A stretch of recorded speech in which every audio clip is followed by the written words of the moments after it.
Ellis Cinema back, another dish. How we doing out there? Good, great, grand, and wonderful. Let's hit the ground running on this one. As you see on your dial, Undercover Punch and Gun, aka Undercover versus Undercover, and hopefully I get made fun of here. Also, Wohu Chen Long. Wohu Chen Long, maybe? No? All right.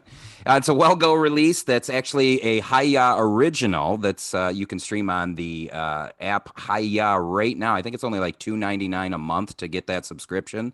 So no excuses. If you're not into the whole streaming thing, Undercover Punch and Gun gets the physical Blu-ray release on June 8th. So, you know, we don't do spoilers here on the show, but Undercover Police Wu teams up with an unlikely ally in order to fight a major drug dealer to take down a drug smuggling ring. Sounds like something you may have seen before, right? Have you seen it with Philip Andy and, well, the guy who's not here because he's on his Oculus somewhere in LA, just chilling. So I get this email the other day. I get an email that says, would you be interested in doing an interview for Undercover Punch and Gun? And I was like, well, of course I would.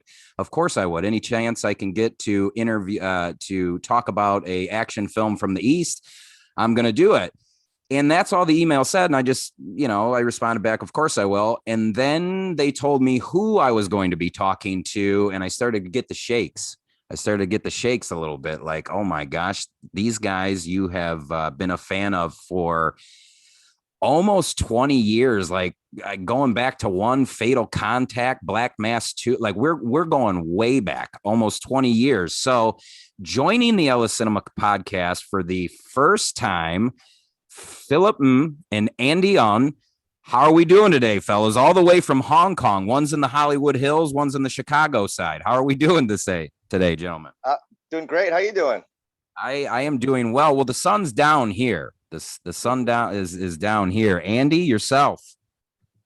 I am doing great. Thank you for inviting us on the show. I'm excited. We had a good talk earlier before the show started, didn't we?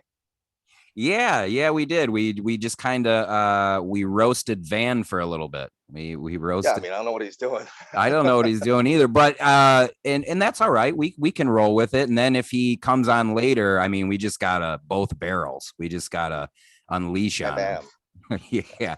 So before we get into Undercover Punch and Gun, Well Go USA release, you guys have actually all worked together before. Many years ago on several things, but the one that I saw all three of you, Dragon Squad, right? Actually, there's a movie before that. How we all met was on a movie called Star Runner. I don't know if you heard of that movie. It starred Vanness Wu and Andy On, and it was a first for a lot of us. It was I think it was the first time that that Vanness was the lead for like a big movie. He just got really. He blew up from Meteor Garden. It was a TV show. Phil, are you ready to roast? Are you ready to roast? Oh, is he on? Yeah, he's coming. He's Hey, coming. what are you doing? Oh yeah, He's coming. Where's he at? I don't he's see. in LA. He's right Oh, there. there he is. Right Oh, it's it's right now. so early for Van right now. It is so early. Not really. What is it? Was it like?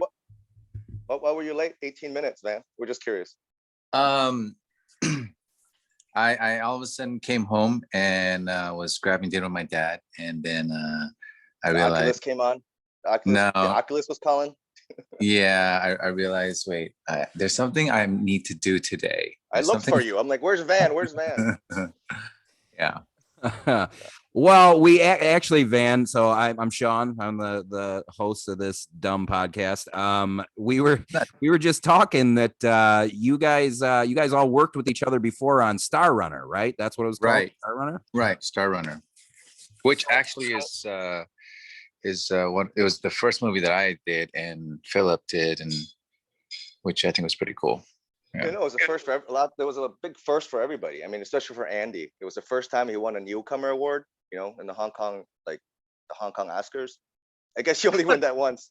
But where is Andy? He won that.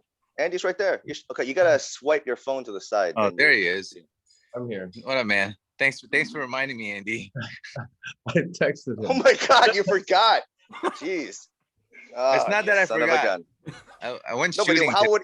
I went to Oh, the okay. range today, and that kind of just like scrambled everything. Yeah. It's all right, man. I mean, it's only promotions for our movie. It's cool. No. And plus, I wanted you to have more introduction time, That's because it's a movie. exactly how that should be going. That's why Guess who was? I guess this. It would be Andy on I was first. being thoughtful, Phil. I know. Anyway, so the first time we met was on a movie called Star Runner.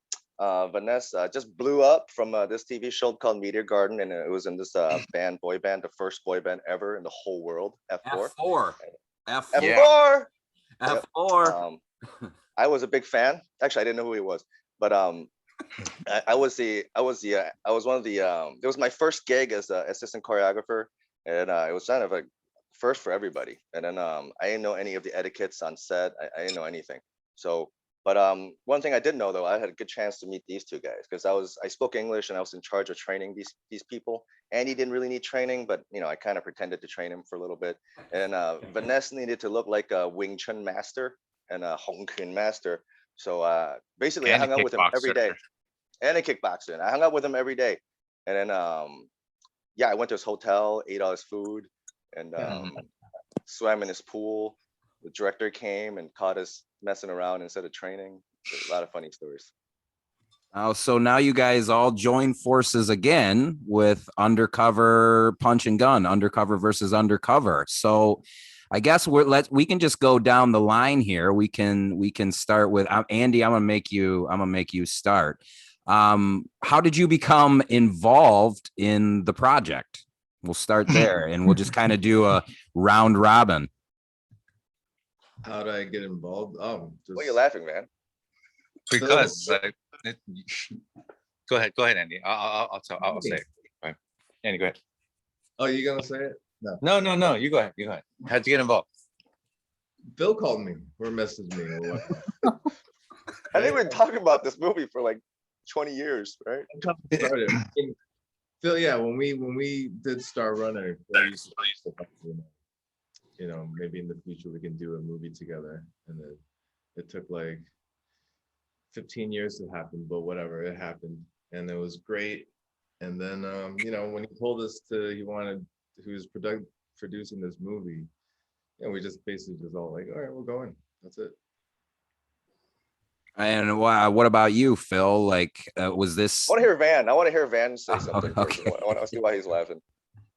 No, I mean, I just thought it was amusing when asked the question, how do we get involved? And it's pretty much like there was no hesitation, and there was no like second guessing. It's like Phil's like, hey, I got this movie, and it's you and Andy. You guys want to do it? It was like, yeah, let's do it. There wasn't like a afterthought. I just thought it was, it's quite funny. I don't know. Well, yeah, I mean, look, the question's stupid, but like sometimes you get people that are like, "Hey, he was my friend. That's why I did it. I didn't even read the script. He was just my friend, and I was gonna do We it." didn't have a script. We didn't have a script. Yeah, so that was also the cool thing about the whole film was like we were able to create whatever we want. He's like, do whatever you want, like however we want this character. My character is this, so what do you want? And then we pretty much had the freedom to kind of just mess around and experiment and kind of do whatever we wanted. I was like, Phil, I want to do a knife fight. He's like, okay. And then whatever, right? I was like, I want to use a butterfly knife. He's like, can you use one? Like, yeah, I've done it before. And he's like, all right. And then go ahead. And then so I had to practice that because I wanted to use it. So, but yeah, I mean, it was a lot of freedom. And I think at the end of the day, it was just because, we're all buds and, got each other's back kind of.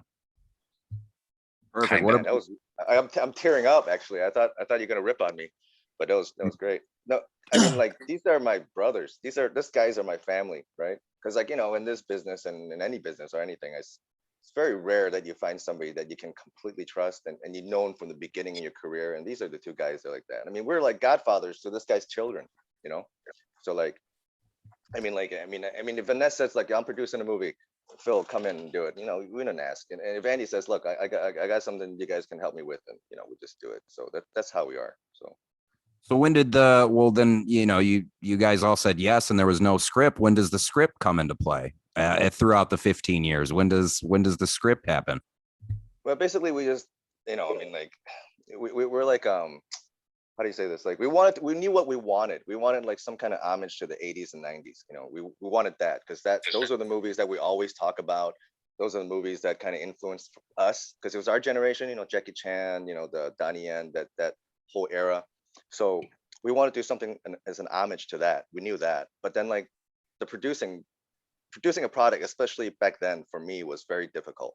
It was like an uphill struggle. So we went through a bunch of different stories, a bunch of different potential directors, and so forth.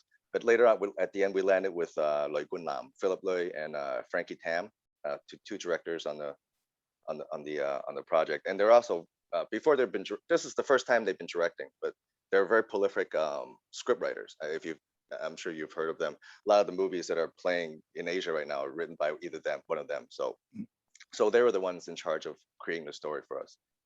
Yeah, a lot of big budget stuff they have. I saw you mentioned producers there, so I kind of noticed, and I'm seeing this more often in films coming from the East. You guys have a shitload of producers that do like production companies, people that are producing it, and it's kind of foreign to me because, you know, in the West you may see 1, 2, at best 3, and I think I lost count at like 13 on this particular film in terms of production companies. So is that kind of hard when you have everybody else's money involved, or is everybody just like, hey, it's you 3, we just tell us when it's done? Or does that it's difficult because I mean, like, my resume wasn't as thick back then, you know. I mean, the person that really I had to depend on was Vanness and Andy for their markets, right? And then so I mean, it wasn't easy. It was always uphill struggle. There's really two ways to kind of produce a movie. I mean, I think everywhere, right? There's you have independent financing, which is what we kind of did, and that's why there's so many production companies, because everyone put in $2, right? So everyone's the boss. So I mean, there's another way to do it is, you know, if a distribution or a studio picks it up, and then you work for them. But we went the other route because, you know, I don't think the idea that we had and the stuff that we wanted to do is not. It didn't sound studio friendly at the time, you know. And then that's why I had to thank the 2 other producers that helped out, Charlie Wong and Gordon Chan, because like without them I couldn't get the financing. It was basically for them. What I did was I gathered my buddies and I gathered the crew. And then I created what I want to create in terms of like the action. But in terms of financing, I really depended on them.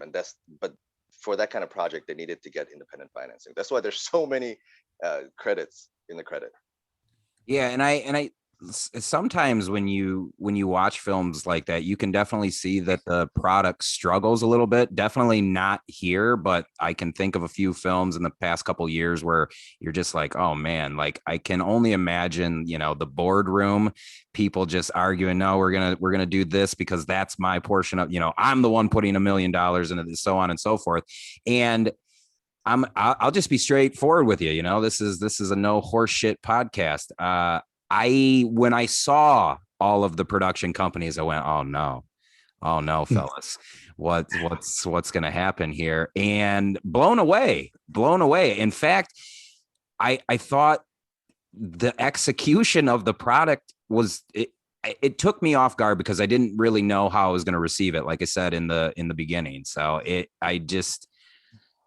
I absolutely loved the film, boys. Absolutely loved it. Thank you. So I guess in preparing for your guys' role, because I think sometimes you talk about an homage to 80s films. Sometimes I think characters can't, or even now, characters can kind of blend together in terms of there's not a whole lot of spectrum covered in terms of their character. But I thought Andy was unique in his own way. I thought Phil, you were unique in your own way, and Van, you were fucking crazy. You were crazy, but I liked it because I thought that it all worked. Sometimes when you kind of shoehorn those characters in, or sometimes it feels like if you're just trying to, well, he can't be a badass. Like there's got to be something different about him. He can't be super serious. So I guess to that point, what was there any preparation that you guys did specifically for this role besides get shredded?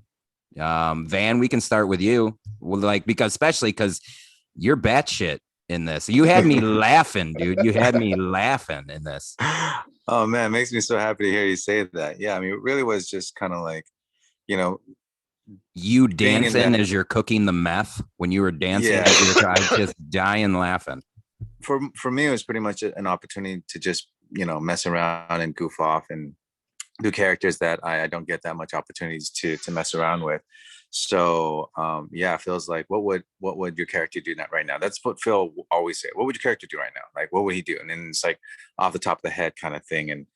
And for me, that's kind of like what made it work. And it was really fun. Yeah, that was I didn't really have to prepare much because Phil knows me, and then we're all kind of, whenever all three of us are together, we're like the three idiots per se, but really cool way. In a really cool way. Idiots. I don't know.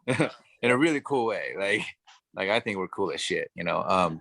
But people would think we're idiots, you know. But like, I don't know, man. People think we're pretty okay. Like this guy, yeah. he loves us apparently.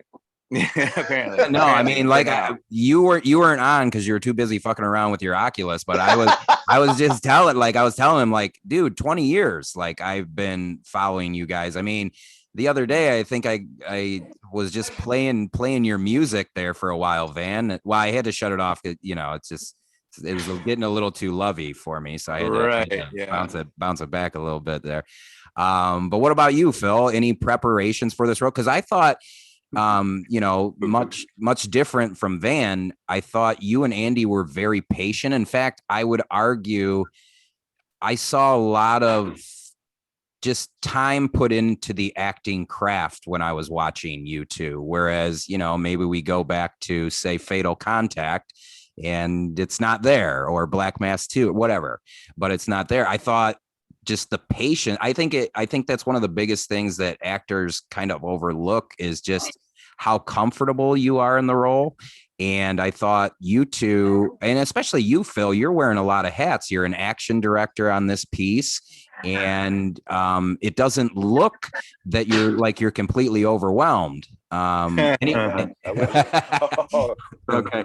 So I almost didn't survive the shoot, dude. Andy broke 2 of my ribs. I had dysentery.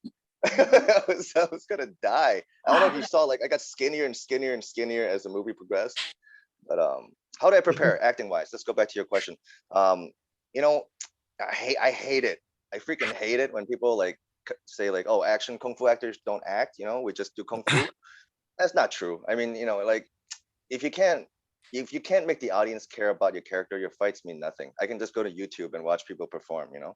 And I think that's a very important thing. And in terms of my acting in this one, like, as you can kind of tell maybe from this podcast, I like to talk. I like to kind of project myself and stuff like that. But Gordon was a big help. He saw some of my acting and he said, Phil, you really need to dial back everything until you're almost uncomfortably. Because when you're uncomfortable, that means you're at the right level, you know, in terms of just being quiet. Because he's like, you got to contrast with the rest of the characters in the movie. So, you know, Van is crazy, Andy's crazy, but a different way. So I had to be very quiet. So that was actually more of a challenge for me than anything else. Because usually I like to talk, I like to ad lib and everything. I was just quiet the whole time. So, which, you know, in a way kind of helped because I wasn't quiet when I was off the set. You know, I was directing and I had to do all those different things. But for me, that was my approach. But in terms of Andy, like just from what I've seen in these two guys, because I was behind the camera a lot of time, Andy is like the king of like ad libbing. And just if you let him, if you don't really get him too scripted, you let him understand the character and he kind of acts it out, he's supernatural. He's actually one of the best actors I know. You know, and same with Van. And then and you know, the Van, like, he's like a pop star, right? He's like this big famous sexy dude, and then all the girls love him, right? So like, what are the roles that they give this guy, right? The lovey-dovey movie roles that I never watch. So I wanted something that contrasted all that, you know, because Van isn't like that in real life. He's more like the character that you see in that movie, you know. Crazy. A lot smarter, but you know that kind of. So yeah. What about you? Yeah. Yeah. What about you, Andy? Because like there are several sequences in there where you're just downright terrifying, dude. Like sometimes, you know, you go back to some of the other pieces you've done and it's kind of tongue in cheek and it's very, I don't know how to say it, like very B-level B-level action films. That's not the case here. I mean, it's A's across the board from a technical aspect to the cast. I mean, it works. So I mean, are you just like, nah, man, just roll the camera. I'll handle it. We're good. I mean, no, I think it just comes down to we really had a lot of freedom, you know. We had a lot of freedom to do what we wanted. And when you have that, you're comfortable.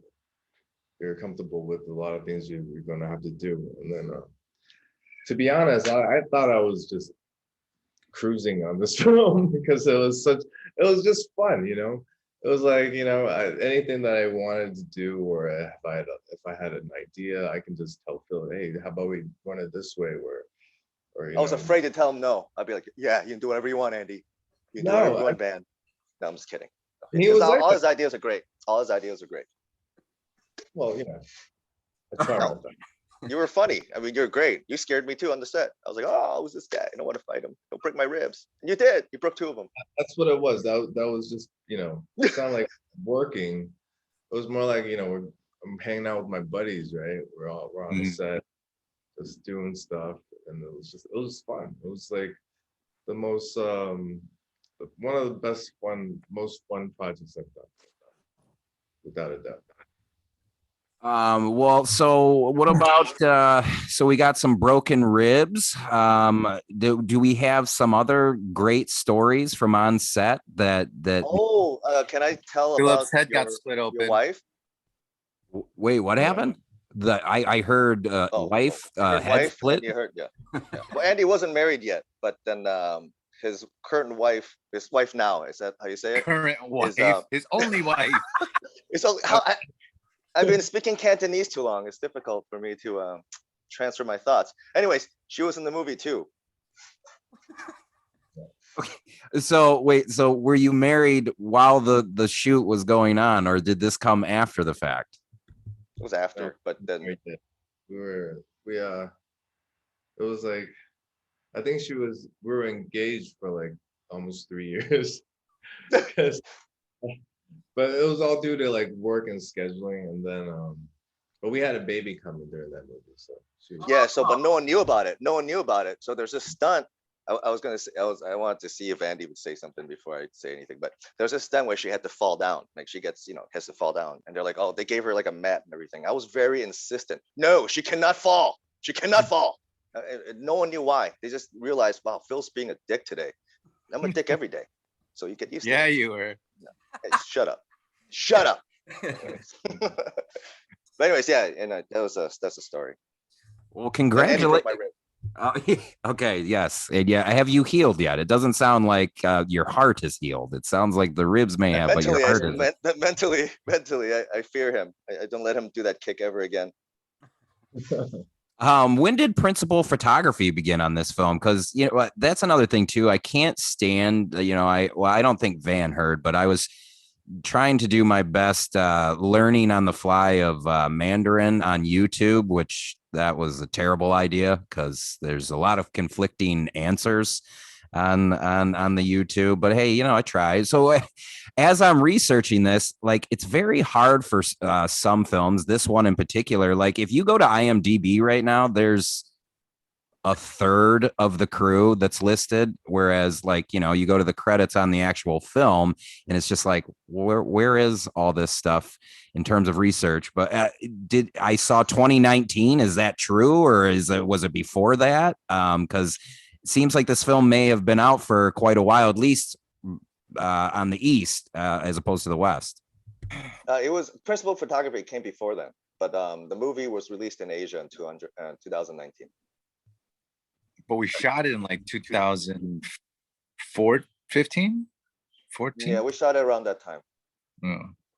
Yeah, we're not supposed to talk about that, but it's fine. Oh, okay. All right. We don't need to talk about that. All right. So it was not 6 years ago. It actually was last year during the pandemic. It was right before pandemic. It was right before pandemic. I mean, it got released. In 2019. It was right before the pandemic, but it was it was well received. But then I wish the box office was a little bit better. Well, just because I'm thinking of it on the fly, let's derail here for a second. How did the pandemic treat you three? Was this something that, did you guys work through it? Were you guys working as it was going on? Were you confined to home? And if you were, was it driving you nuts, or did you need a break? Andy, you had a kid on the way. Was it nice to just kind of sit back and chill? Talk to me. I mean, I was okay in the beginning, and then ammo. There was an ammo shortage, and prices started going up for ammo, and then I got stressed. And I was this during this whole time in pandemic when it started. I was in the States. I was in California, and then I haven't worked in almost a year and a half. Was it starting to like it's got to be eating at you then at this point? But I mean, we're right around the corner. I mean, I'm sure you have some stuff that's like we're just, kind of waiting for some restrictions to be lifted. Yeah, I mean, because of this pandemic, I have like a lot, like 6 projects that's just on hold that hasn't been out released. So I mean, we're just waiting for that. But then the good thing is I spent a lot of time with my family during this whole pandemic. And that was the main part, that we can be together and spend time. But we went through the whole quarantine stuff. Van went through the quarantine stuff. That's something that was the roughest part, I think, during the pandemic. Like quarantine in a place, we did 21 days. So 21 days in a hotel room. And then That's rough, dude. Yeah, no, that's like when we got to the 14-day mark, I was like, this is perfect. That 1 week more is just nuts. It's always 1 week more though. I had 2 weeks when I came back in the hotel. The first week was fine. I was by myself. For the second week, I was like one of those polar bears in a zoo. I kept just walking around my living room, just backwards and forwards. What do they call that? Rocking? Yeah, walking It's around in crazy. circles. Where am I? Like, get me Now out we of got here. Oh, I knew where I now we got was. the I was like, Oculus. well, I wish I had an Oculus before. I I know. would have been on that. I would have been so fit during quarantine. I'd be Right. boxing every day. Yeah, I dude. would have done it too. What But about? quarantine. And you go ahead. Yeah, please. Well, I was gonna say, what about you, Van? I got a lot of friends that live in LA, and I want to say like 90% of them, most of them went nuts, man. The other 10% were just like, I love it. I don't have to do shit. Like I could just sit here and watch movie or whatever. But what about you, Van? Mine was pretty chill in the beginning, and I was very blessed and fortunate enough that like early June, I was able to bounce out to China, and I went to work. And then after China for about 6 months, I flew to Taipei for about 5. And then now I'm back in the States. Yeah, so I think for the most part, it hasn't affected me too much. If anything, it helped me a little bit with certain things. But yeah, like I'm definitely ready to start different work and projects also. Definitely, yeah. Phil, you minus the hotel, like mentally, where were you? I was actually I was in the States when the whole thing hit because I went back right before it happened because I went back for Chinese New Year and also for my mom's birthday and then I was going to stay, and after that I had a few projects that had to start in Asia right away. But then the thing hit and everything got stopped, suspended. Then at first I was like, okay, well, I'll take this time to kind of relax and chill a little bit, hang out with my family. But as it dragged on, mentally, it got to me a little bit, and then you're like, oh, what's going on with my projects? What's going to happen? I mean, I think it's normal for everybody, but during that time, Andy was in LA, I was in Chicago, and then I was able to talk to him a little bit because we're in the same time zone and kind of support each other. And yeah, I mean, like, I came back to Hong Kong for promotions for a show, but then it got postponed. So I'm just sitting here. But yeah, I worked a little bit during this time, but I'm taking this as a kind of a blessing in disguise. So right now I'm able to develop more projects that I'm going to be selling this year, hopefully go into production by the end of this year. So, but if I was working on those projects that were supposed to happen at this time, I wouldn't have that chance. So I'm trying to looking at it as like a blessing in disguise. And like Andy said, it was a good time for me to be able to hang out with my mom and dad for like almost 8 months, which I never get to do.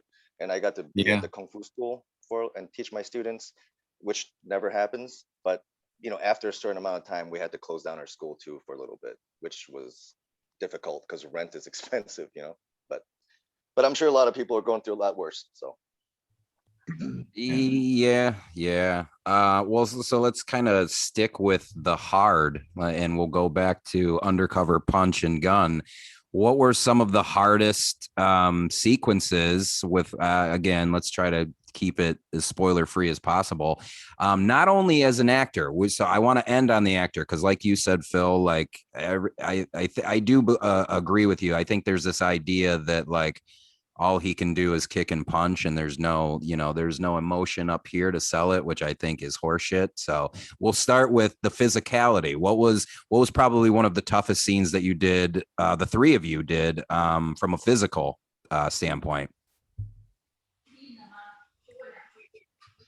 I'll let Van take it first. Because Van did a lot of training. Because I mean, he had I wanted him to do parkour and also the blade work. But and then after that, I'm like, yo, Van, because he wasn't in Hong Kong. You weren't in Hong Kong. You were in Taiwan, right, at the time? Yeah, I was in Taipei. Yeah. Yeah. So I mean, he was training there and was sending me tapes that he was training. So Yeah. Van, The hardest one. I mean, I think at the end of the day, they weren't like super tough because I did put in the time beforehand and everybody did. But I think the tough part was just the time.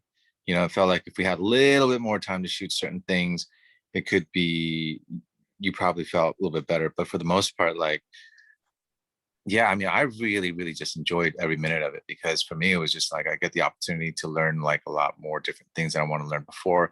I thought it'd be cool to do some parkour stuff and to actually be able to learn how to do like double kongs and like, aerials off certain things and feel comfortable. And then to say like, yeah, I did pretty much all my own stunts on it was pretty fun to say too. Oh, wait a minute. You're telling me you did the parkour on top of the hood of the car? That's you? You did off the pillar on the car? Oh, yes. Bravo, sir. Bravo. I got a member of F4. I needed to use them as much as possible. Yeah. It's expensive, man. Well, as I was watching that, like, I think I got a pretty sharp eye, and I'm like, I don't see any CG here. I don't like it works. We can't afford any CG. Yeah. Not with these two guys' salaries. You're the only one laughing. It's funny. Now all three of you are laughing except for me. Loading. Oh shit. Well, all right. So you guys get to hang and stuff, but Andy, I mean, you get pretty serious there. There had to have been something that was tougher. You're like, fuck, I just can't get it right now. Or is the vibe nothing? Nothing. Andy gets everything right. It's crazy. I don't really remember. I mean, I was really, What was the last movie you remember, Andy? I don't remember. We shot one last year too, remember? Oh yeah, that thing hasn't been released. I don't know when. No, that was fun though. That was fun. I made Andy jump across two roofs on that movie. Between two roofs. I was like, Andy, we have a double for you. And then I had the double do it and I filmed it for him. He's like, oh, if he can do it, I can do it. So I was like, Andy, but you're in your 40s. He's like, you're too, Phil. I can't wait for that movie. It's gonna be badass. Yeah, well, don't worry, I won't push in talking about it. I won't push, but I do like, I mean, if there is something in terms of future projects that you guys are allowed to just, whatever, just topically talk about, I'm all for it. Unless you have obligations where you're like, nope, got it. Mum's the word. I think there might be obligations, but I haven't read any. So Andy, go ahead and talk about it. You're in trouble if it happens. I haven't heard anything. We just saw like a bunch of little clips and. Hey, did you get the trailer? Wang Zhong send Juicy Fu a trailer. I got it for your movie. That wasn't like a trailer. It was like more of a like the rough cut kind of like trailer. Type of stuff. Rough trailer. I mean, I didn't cut it. No, the movie that I did with Andy, that I choreographed in the desert. Yeah, I want to see it. this movie was shot in what, 2 weeks? We did this in 2 weeks. No, it wasn't shot in 2 Well, weeks. actually, I felt like I had 2 weeks. 3 weeks. No, I was there for a month. We were there for a month. You guys were there for a month. I was there for. Yeah, I was there for a month. Oh yeah, you came in late. I had to choreograph everything ahead of time. You diva. Jesus. The only one laughing. Again, you're the only one laughing. We know it's true. Yeah, you're a freaking diva. But it's fine. I mean, we love him, kinda, when he's off the set. When he's off the set. Love him. He's my brother. Love his Yeah. kids too. Yeah. Yeah. Yes, sir. Oh, well, this is going exactly how I envisioned it. Not at all. Not at all. That's fine. It's fun though. I'm happy to meet you. Yeah, no, I mean, minus my nerves. Yeah, no, this is dope. This is I mean, fan for so long. So I guess I do want to keep my promise to the people that allowed me to do this. So I definitely tens are cut off. So before we kind of go off here, so you had mentioned Donnie Yen a little bit back, a while back.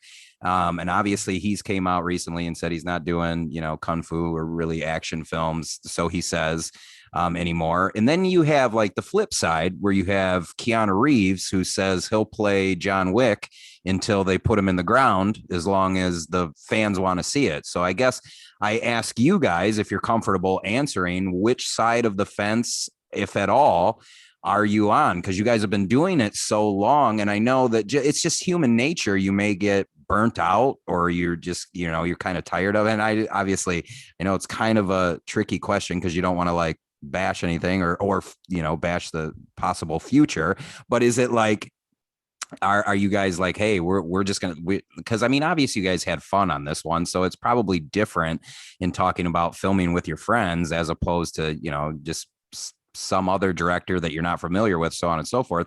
Which side of the fence are you guys on? Keep doing it, or hey, my body's getting tired and I do have more to offer than my punches and kicks and mean face? Ask Andy. I know what his answer is. Andy, what's your answer? Judging from your disposition that I see on the screen here, you've had it not only with this show, but you. I don't know. I mean, I feel a lot of aches and pains in my body, but I love what I do. It's just the stupid pandemic got in the way, kind of cock blocked us. But yeah, we're far from done for it, I think. Good. Because I'm one of those selfish fans. Keep doing it until you're in a wheelchair. I'm one of those fat, stupid Americans. Just oh, you're hurt and tired. I don't care. Make another one. I think you're a smart American for saying that. Smart American. Yeah, I'm gonna do it until I can't. I think. I mean, this is what I love to do, and I sacrificed everything to come here to try to do this, and I'm finally able to have a little bit more creative control. So I'm going to keep doing it until I can. And even if I can't, I'll just sit behind the camera and film other people who can. I think that's my plan. What about you, Van?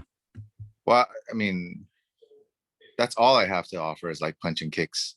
I have nothing else going. No, you can sing and dance. Just a humble brag that this guy's doing. No, I think for me, like I always say, I'm gonna dance until I die.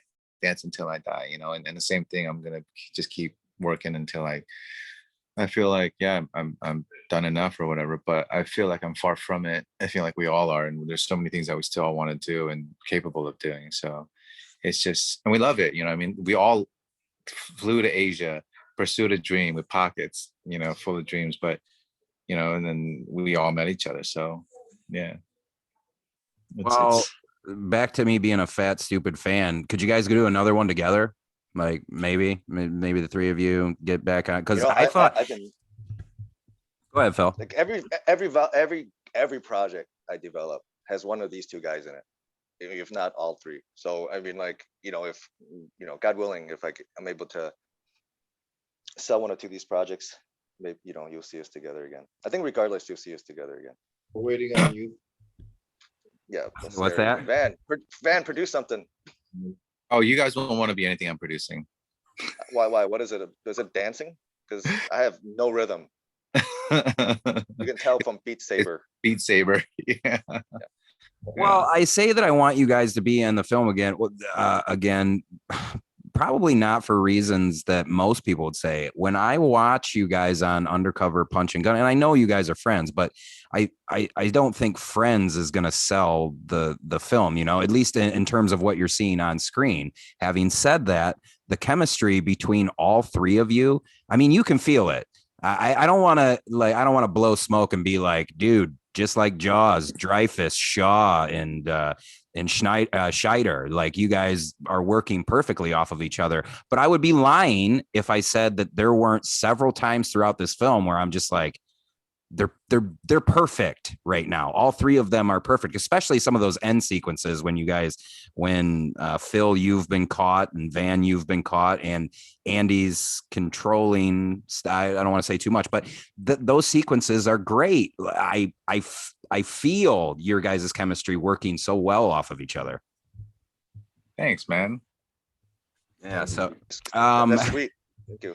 I mean, no, it's nice to hear, you know. I mean, sometimes we go on the internet and I read all the comments, and then I call Andy and I cry. So and then he well, then, does. you know, having hear something positive about your work, you know, and then the work of your friends all together is always great, you know. And then you're not just kind of complimenting us with, you know, empty words. You're using, you know, Jaws references. It's it's great. Well, I'm gonna hit you with some more words here before we close. So, I think you made a sharp film. I really do. I think Undercover Punch and Gun. Um, I had fun from start to finish, and it was a lot funnier than I thought it was gonna be. I mean, I didn't want to bring up too many cameos, but like you had, well, her name on the version that I'm watching, because that's another thing I get upset about too, is I never know which version I'm watching, if the subtitles are on point, or you know, somebody got lazy at the computer. Chief B, is that the character played by Susie Sue? That the Chief B is literally, like, I'm looking at the credits right now. Chief B is her name, and she's the meth cook, and that's what they have her listed as on the credits here. And but in the film, they're not calling her that. That's why, like, it gets confusing. Even with what is it, Mylin? They call him Magnum throughout the film, and I don't watch it with English audio. No, I watch it with the Chinese audio, and I You just should I'm watch like, it with the English I audio. still want It's to all watch three it of with us. go right now. well, you We want to did our own what? dubbing. We did our own dubbing. That never Yeah. happens for localization. All the English is us. Oh well, shit. Now I feel silly. I feel like a goose of the silly variety. But tons of cameo, like it was funny. So just bringing her up, the meth cook, you know, less or more like Betty White, less like Walter White, but it works because it's funny. It's, you know, it's funny, and it has its twists. It has turns. I even got a little. I hate spoiling stuff. I got sad at the end when certain things take place, especially to you, Phil. That spoils nothing, I suppose. But nothing. It's like my no, life. but I really love that sequence, especially, and I don't know how to say her name, but in the crew, it says her name is Teach. That's her character's name. Teach. Jung Ha. Yeah. By the way, she's smoking. I don't know what it is, but she not only is she a badass, but holy shit. If she kicks you, you will feel it. Hey, she kicks harder than any of my friends. She kicks harder than any of them. I've never worked with someone to kick so hard. I believe it. Well, she's been at it a long time too, right? She's been at it since. She's doing real well right now. She's doing really well right now in Asia. So yeah, she just got nominated for something, wasn't it? Like Operation Macaw? Was that it? She got Red Sea, I think. Yeah, I don't remember the name exactly, but she's doing real well, and she's been in the game for a long time, and she's one of the best people that I've ever worked with. Like really polite, real professional. Andy's worked with her many times. Yeah. Did you kick her, Andy? And then she could take it. Tell that story. Yeah, they wanted me to kick her in this movie, and I was like, I'm sorry, I don't hit women. And then she comes up, she's like, Andy, hit me. Oh, but I couldn't. And Andy obliged. He's like, you want it? You got it. They wanted me to mule kick her in the stomach. I was like, I can't. You mule kick me in the stomach. Yeah, anytime with that one. But yeah, look, it had twists and turns. I got sad. I love the moment where you're kind of kneeling down and Teach is like, all right, I gave you your time. That's one of my favorite scenes. Just the context of it is that you were given time to grieve before an ass beating ensued. And I really gotta credit like Gunnam, Philip Loy and Frankie, because a lot of those things are their ideas. We just kind of followed along. We knew what our characters had to do. We knew the storyline. We were able to ad lib and kind of live out our characters. But a lot of those story beats that you're talking about, I really got to credit them. They're really good writers. Yeah, this film, to add on to that, it really gave us, like I said, not only just Philip, but even like the producers and Alam and Frank and everybody. They were just like they encouraged us just to do whatever we want and be more free, and then as long as it worked. And whenever something felt a bit forced, we would all kind of discuss with it. But yeah, that's what's really cool too. So those moments that you saw, that it all just organically worked so perfect. Yeah, and it didn't feel like it was forced in. Like it definitely, like, especially the moment that I'm referring to, it definitely unfolds organically. And there's several sequences that unfold previously that I think absolutely work. The snipers, for instance, again, not going to spoil too much, but the snipers is another good one. But listen, you guys, I've said it, who knows at this point, 15 times. I've been a fan for a long time. I think you guys made a film that there's something I think I just don't like Western action films. That's what it boils down to. Like, I'm much more partial to hand-to-hand combat, knife fights, the occasional car chase is fine, but like, I can only take so many explosions before I'm just annoyed. Like, I'm definitely more towards Undercover Punch and Gun than I am, say, a Transformers action fan, if you can call that an action fan. But I just, like, it gets to a certain point with explosions, like, all right, I get it. All right. Like, I just, let's see a cool knife fight, where you're in between two freighters, like that. That's the stuff that I don't know how we keep missing the mark. Like, we're in 2021 now. I don't understand why this is so hard to do. But you guys do it on a consistent basis, and it just blows my mind. And I'm going to follow you guys everywhere because of it. All three of you. I'm a fan for life. I want you guys on the show. We can kind of cut out the middleman. Any projects you guys want to discuss, like, I'm here for it. And like, I mean, if you go and you look at my catalog, most of it's devoted to the East, man. And I just, no bullshit. I love you guys, and I hope you guys keep doing it because I'm a fan. All right. Thank you, Sean. Thank you. All right. Ellis Cinema, Philip M, Vanness Wu, Andy on. Oh my gosh. I just can't, like, can you believe who we had on the show? It's crazy. Undercover Punch and Gun coming out June 8th on physical release. It's on Hiya now. Like I said, $2.99. You have no excuse. No excuse. It'll be easily, like, if you only watch American action films, I promise you this smokes 99% of American action films. Ellis Cinema, we're gone. Take it easy, man. Take care. Take care. Oh, Thank you. we're saying goodbye right now? No, we got to do official goodbye. We can't do the mic goodbye. There we go. All right, now we can say goodbye. I appreciate you guys for coming on, and I'm dead serious. Anytime you guys